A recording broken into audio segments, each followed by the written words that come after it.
Analysis of statically determinate trusses. Simple trusses. So, using the method of join. So, in this topic, you are going to analyze a simple truss. Why simple truss? Because it is supported by hinge and roller support. So, if a truss is in equilibrium, then each of its joints must be in equilibrium. Therefore, the method of joints consists of satisfying the equilibrium equations. So summation forces x is equal to 0 and summation Fy is equal to 0 for forces acting on each joint. So meaning to say, in method of joints, you are only going to apply the two equilibrium equation. Dalawa lang sila. So don't mind about summation moments pag gagamitin nyo na sa method of joints. But in finding the reaction, of course, you have to apply the summation of moments about a point. So let me discuss to you simple steps in analyzing statically determinate truss using method of joints. So initially, determine the determinacy or identify the determinacy and stability of the given truss. In this manner, you can assess whether or not applying the method of analyzing the simple truss is applicable. So that is the first step before, or hindi siya actually first step, but it is a requisite before proceeding to step 1. So for step 1, you have to determine the support reaction for the entire truss. So yun ang pinakauna. Afterwards, you have to draw the free body diagram or FBD for each joint. In general, assume all member forces are tension. This is not a rule, however, it is helpful in keeping track of tension and compression members. So, as much as possible, assume all the forces acting at joint to be in tension lahat. So, take note on this.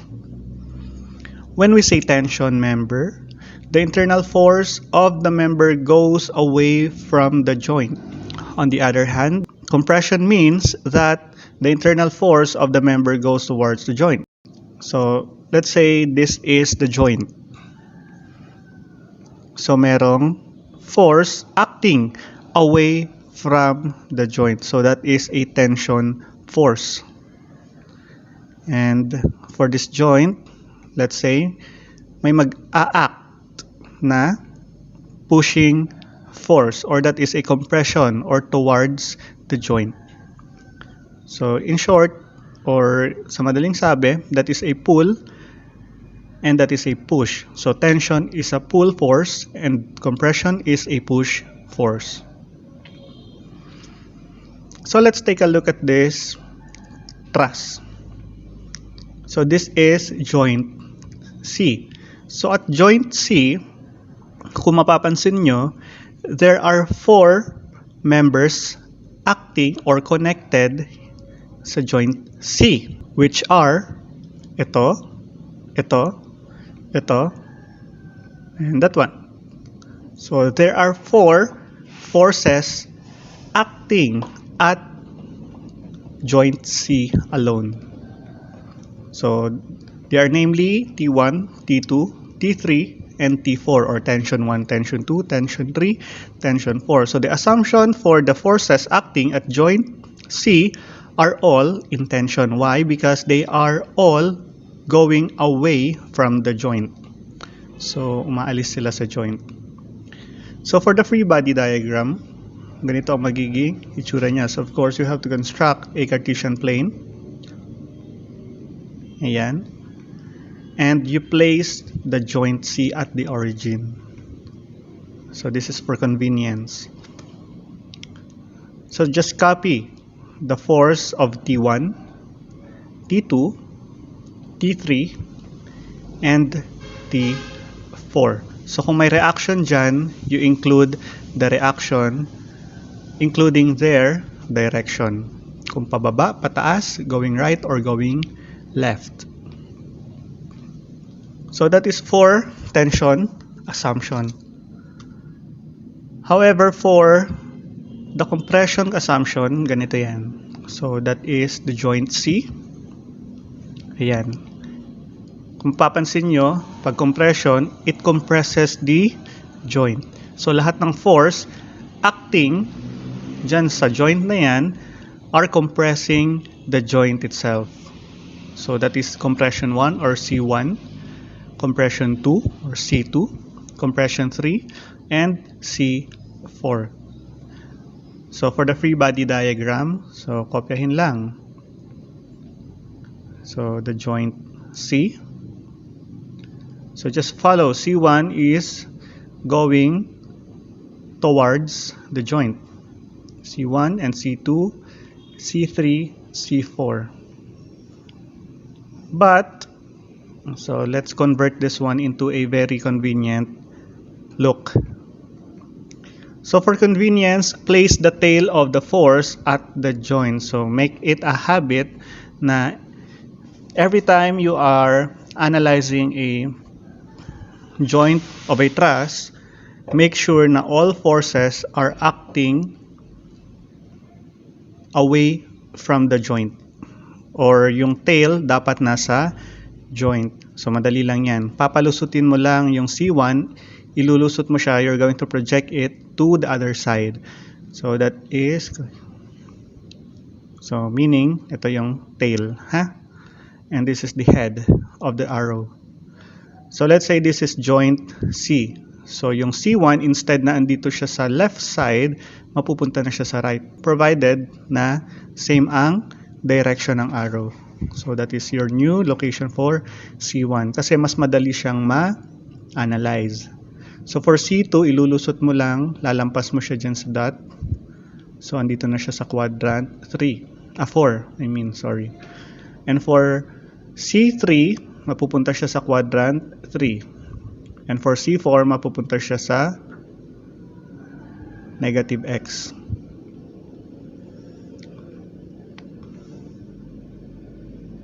So let's have these illustrative examples. So let's say we have this truss with joint A, B, C, D, and E. So let's draw a free body diagram for joint A. So for joint A, ayan si joint A. So kung mapapansin nyo, may dalawang member na nakakonect kay joint A, which are AB and AC. So putting them dito sa ating Cartesian plane, so that is your joint A. So gayahin nyo lang. AB is going upward sa first quadrant and AC is going to the positive X axis.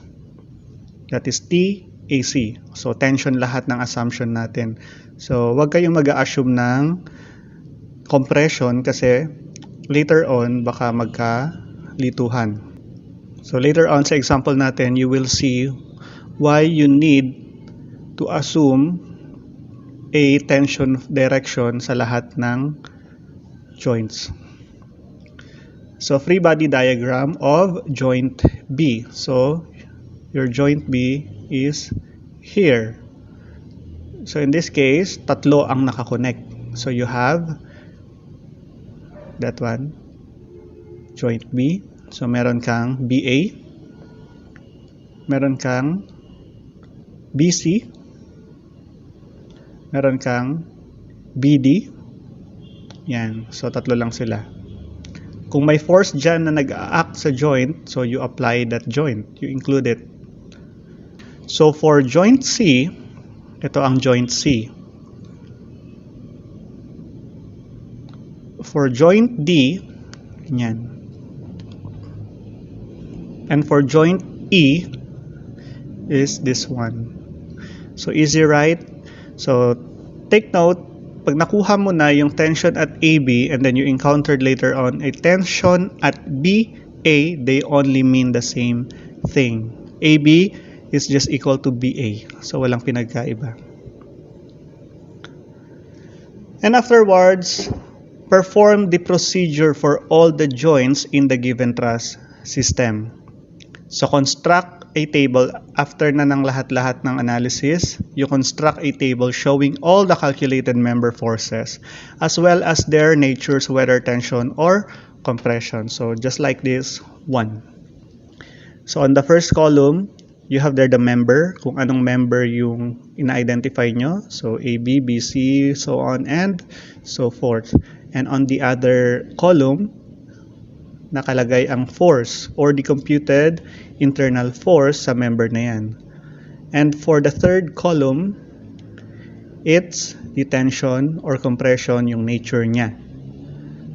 So later on, makikita nyo kung paano natin gagawin yung nature na ito.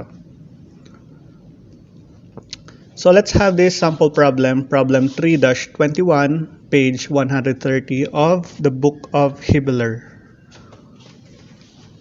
So the problem goes like this. Determine the force in member FG, GD, CD, and GA of a truss. State if the members are in tension or compression. So sa problem na to, what are us? Are FG for lang, 4 na members lang. But we're going to find all the internal forces. So we have how many members? 1, 2, 3, 4, 5, 6, 7, 8, 9, 10, 11 members all in all. So 11 ang hahanapin nating sagot. So for the solution, of course, hindi tayo makakapagsimula ng joint method kapag wala tayong reaction. But before proceeding to reaction, you have to check first its stability. So stability check muna tayo. So sa stability check, you have the formula B plus R is greater than or equal or less than 2J. So let's identify muna the values for B, R, and J. So for B, or the number of members, so let's count. 1, 2, 3, 4, 5, 6, 7, 9, 10, 11. So B is equal to 11 members. So for R, or your actions, so at support A, we have a rocker support that has a 1 reaction. And for support B, it is a hinge support. So it has 2 reactions. So all in all, you have 3 reactions. And lastly, for J, or joints, so we have 1, 2, 3, 4, 5, 6, 7 joints. So we have 7 joints. So applying the formula B plus R and 2J, they are equal. So geometrically, kung titignan nyo, papansinin nyo, you're going to assess the truss, it is statically stable. So geometrically stable. Nakita nyo naman na naka-rocker support yung A at naka-hinge ang isa. So, the simple truss is statically determinate and geometrically stable. Meaning to say, we can apply the method of joints. So, after the stability check, we have to proceed to finding the reactions. So, from your previous topic and the previous videos, we talked about finding the reaction. So, ganun na ganun lang din ang gagawin nyo dito. So, in this case, you have to find the reaction at support A and B. So, let's assume that the reaction at A to be upward, that is RA. For reaction sa B, downward, RBY, and RBX to the right. So, let's start solving for the reaction. So let's sum up the summation. Let's sum up the moments about. Actually, you can initially do a summation forces X kasi wala namang ibang kalaban. RBX Kalaban niya lang yung tatlong 4 kilonewtons. So, let's start with summation moments about B is equal to 0. And don't forget the sign convention. Lahat ng clockwise, positive. So, what are the forces that will turn about joint B? So, yung RA, yung tatlong 4 kilonewtons. So, for RA, its lever arm is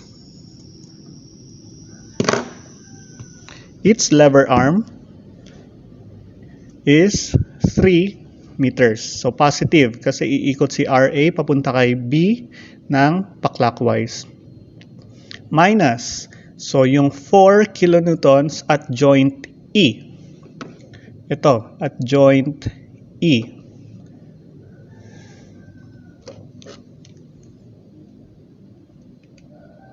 There, yan. So, 4 kilonewtons times ito yung lever arm niya, which is 6 meters. And for the 4 kilonewtons naman at joint F,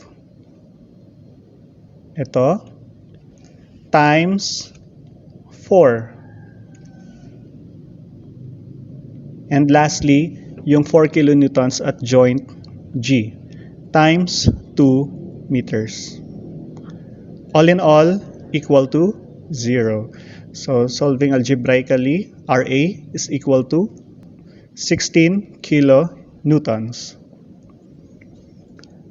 So, let's proceed to summation forces along Y direction is equal to 0. So, what are the forces acting along Y direction? Dalawa lang. We have the RA and RBY. So, lahat ng pataas, positive. So, RA minus RBY is equal to 0. So, meron ka ng value ng RA which is 16 kilonewtons. So, RBY is simply equal to 16 kilonewtons. And lastly, we have to sum up the forces along X direction is equal to 0. So, lahat ng going right, positive. So, the forces acting along X directions are RBX and the 4 kilonewtons. So, RBX, positive, minus 4, tatlong 4 yan, equals 0. So, RBX is simply equal to 12 kilonewtons. So, as you can see, lahat ng value ng reactions na na-compute natin are positive, meaning all our assumptions are correct. So, your RA is equal to 16 kilonewtons going up kasi yung assumption natin is upward and then our answer went out to be positive kaya tama yung assumption mong pataas. So RBY, ang assumption mo pababa, so tama yung assumption mo. And for RBX, tama yung assumption mo kasi nag-positive yung answer mo.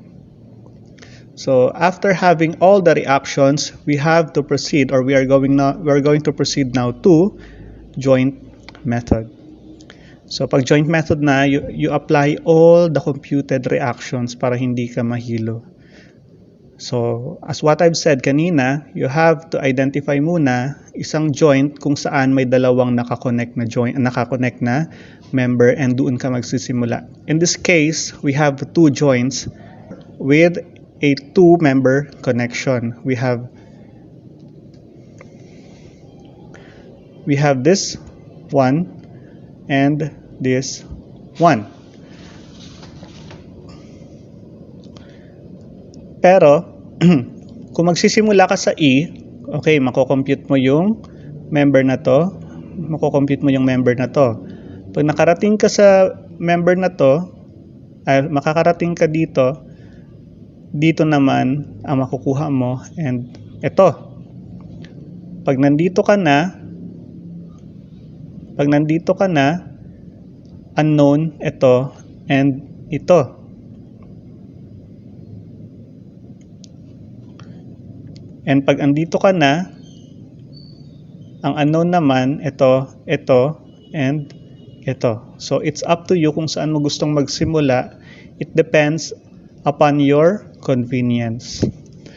So for me, for this example, I'm going to start at joint B. So magsa-start ako at joint B. Let's construct the free body diagram of joint B. So sa joint B, if you're going to draw, ayan ang joint B. So there are two members connected at that joint. So ito yan and ito. So yan yung ilalagay natin ngayon sa Cartesian plane. Ito yung joint B and we have this one which is tension BC kasi that is member BC and this is tension BA or AB. Okay lang yan. Or itong sa vertical naman, BC or CB. Walang problema. Pareho lang yan sila. But don't forget na may reaction ka sa joint na yan. So you have to include them. So you have the 16 kilonewtons going down for RBY and RBX 12 kilonewtons.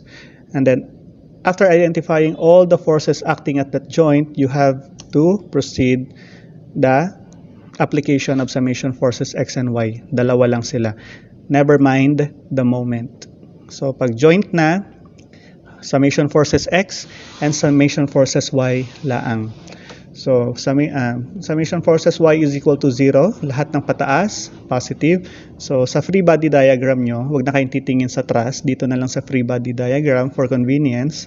So meron na lang kayong dalawang forces acting along Y direction. So that those are TBC and 16 kilonewtons. So TBC positive minus 16 kilonewtons equals 0. So simplify, TBC is equal to 16 kilonewtons positive. Ang assumption ng lahat, tension lahat ha. Ang assumption nyo sa lahat ng members are to be in tension. So let's proceed to summation forces X is equal to 0. So in this case, tingin sa free body diagram, you have only two forces acting along X direction and those are 12 kilonewtons and TBA. So lahat ng nasa right, positive. So negative TBA kasi to the left plus 12 is equal to 0. So TBA is simply equal to positive 12 kilonewtons. So okay na. So take note. So isulat nyo. So you get a piece of paper and you write or jot down the value for TBC and TBA. So let's proceed. So tapos na tayo sa joint B. Let's now proceed to joint A. So sa joint A, kung mapapansin nyo, meron tayong 3 members connected at that joint. So sa joint A, meron tayong 3. So sa free body diagram nyo, take note na nakuha nyo na yung slope and make sure na tama yung slope nyo. So this is your joint A. So we have the tension AG, the tension AC with a slope of this, and tension AB. And wag kakalimutan si 12 kilonewtons kasi na-compute na natin yung value ng AB sa previous slide. Kaya ako pinapasulat sa inyo para alam nyo ang value niya dito ngayon. And isa pa, meron sa joint na yan, andyan yung support A na may reaction na 16 kilonewton. So I will not place this sa positive y-axis dito na lang sa baba para hindi sila mag-overlap ni TAG. Basta alam nyo, so huwag kayong titingin sa location kung saan nakalagay. You look at the arrow kung saan papunta yung force. So in this case, nasa baba nga siya but the arrow is going upward. So that's still positive force. Positive y pa rin yan siya. So that is 16 kilonewtons. So that's it. So let's proceed to summation forces X. So Yx. Kasi pag nag-Y ka, dalawa ang magiging unknowns mo. The TAG and TAC. However, pag ginamit mo yung Fx, isa lang yung unknown mo. Kasi ang mag-govern lang sa solution mo is the TAC and the 12 kilonewtons. So, decision making is very important sa anong uunahin mo, summation forces X ba or summation forces Y. So, in this case, ito, lahat ng to the right positive. So, TAB plus TAC, and the slope for X direction is 3 over square root of 13. So, wala na, equals 0. But TAB is equal to 12 kilonewtons. So, TAC, so i-calculate nyo na lang. So, negative ngayon ang lumabas na answer. So, jot down nyo ulit. Sulat nyo, TAC is equal to negative 14.42. But your assumption is tension.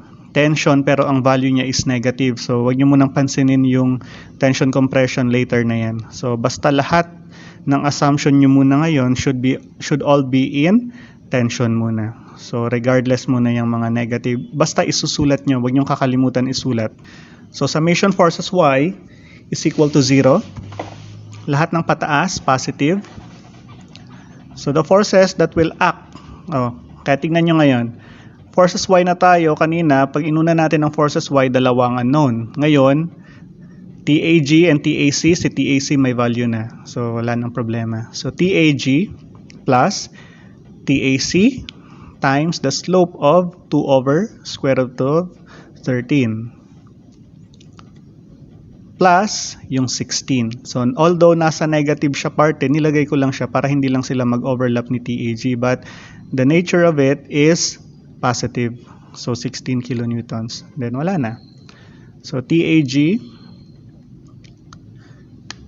is equal to negative 14.42. So, wag kakalimutan yung negative.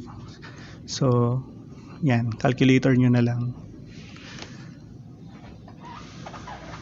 Next, free body diagram of joint C.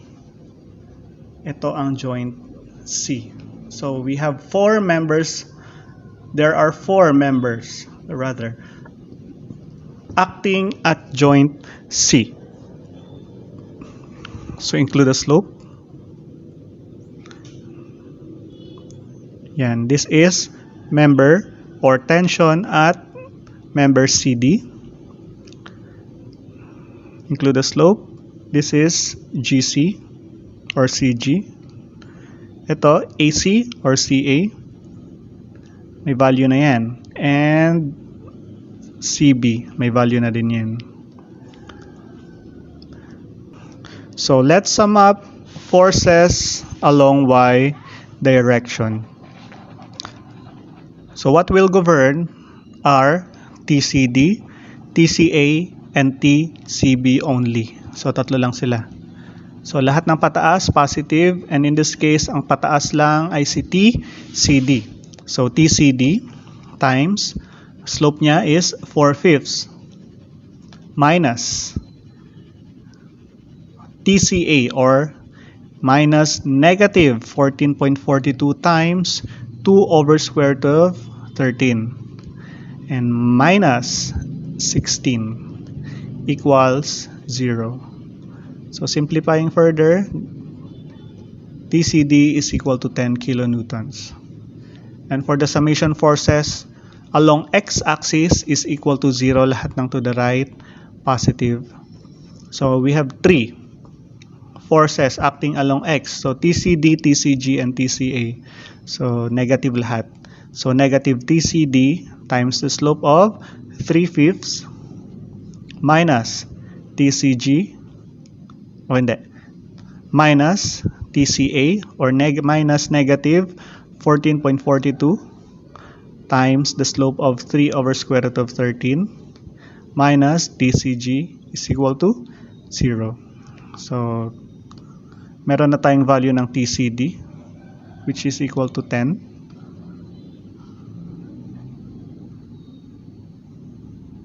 TCG is equal to 6 kilonewtons.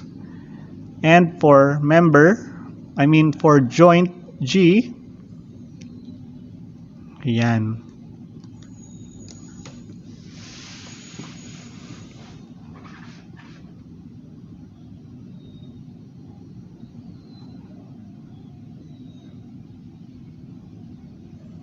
huwag kakalimutan ang 4 kilonewtons. Nakakonect yan siya sa joint G. Then start, summation forces X. Huwag kang magwa-Y kasi dalawa ang unknown. We have TFG and TGD. Pag nag-summation forces Y ka. Pero pag nag-summation forces X ka, ang unknown lang is TGD. So ito lang. Siya lang yung unknown. So lahat ng to the right, positive. So TGD and TCG are positive. So TCG plus TGD times slope of 3/5 kasi x minus 4 equals 0. So TCG 6 is equal to 6. So TGD is negative 3.33 kilonewtons. And for the summation forces at about y-axis, pataas, positive. So TGF is plus. So TGF plus TGD times the slope of 4/5 minus TGA is equal to 0, but TGA and TGD are known already. So TGF is equal to negative 5.34 kilonewtons. And for joint F, yan lang. So you have, or there are 3 members connected at joint F and a 4 kilonewton to the left.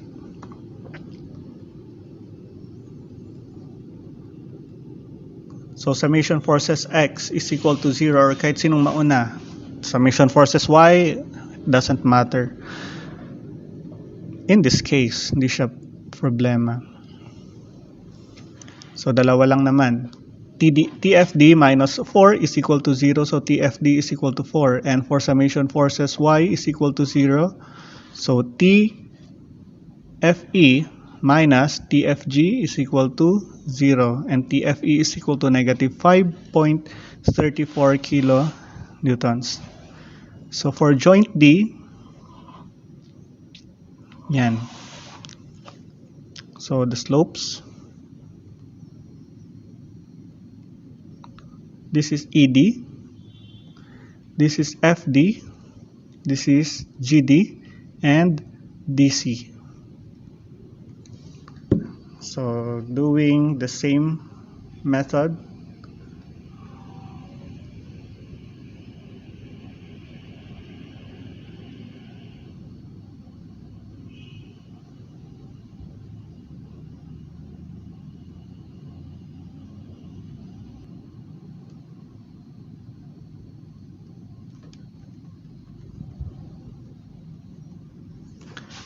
and lastly, at joint E.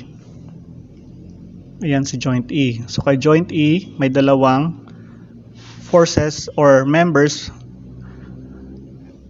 connected at that joint and a 4 kilonewton force acting to the left.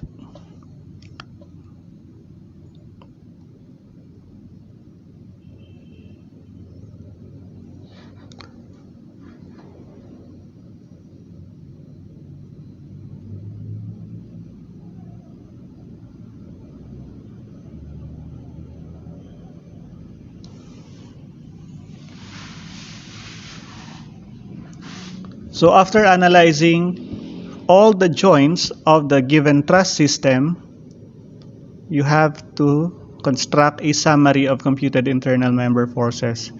So, eto na yan. So kung nag-jot down kayo, kindly validate kung tama na yung mga values. And I told you kanina na huwag nyo munang papansinin. So what is the purpose of this?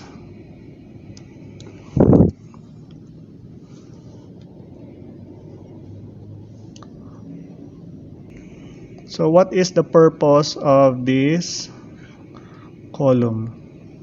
So that column is for the absolute values of the computed forces.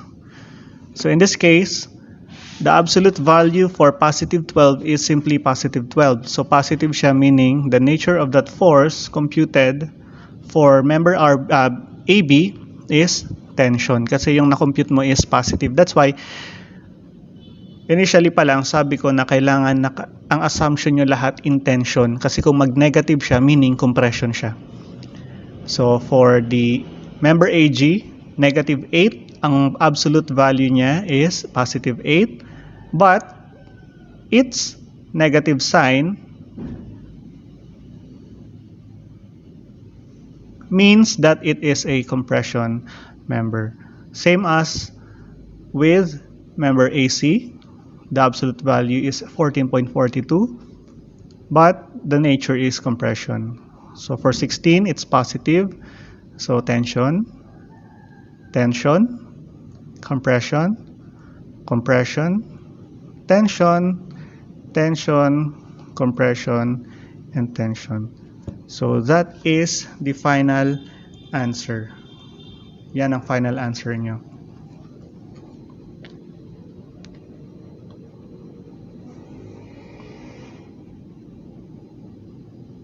So for your plate number 5, entitled Analysis of Statically Determinate Simple Truss by Method of Joints. So instruction is to solve the following trusses using method of joints following the procedure that have just been discussed in this video. So here they are.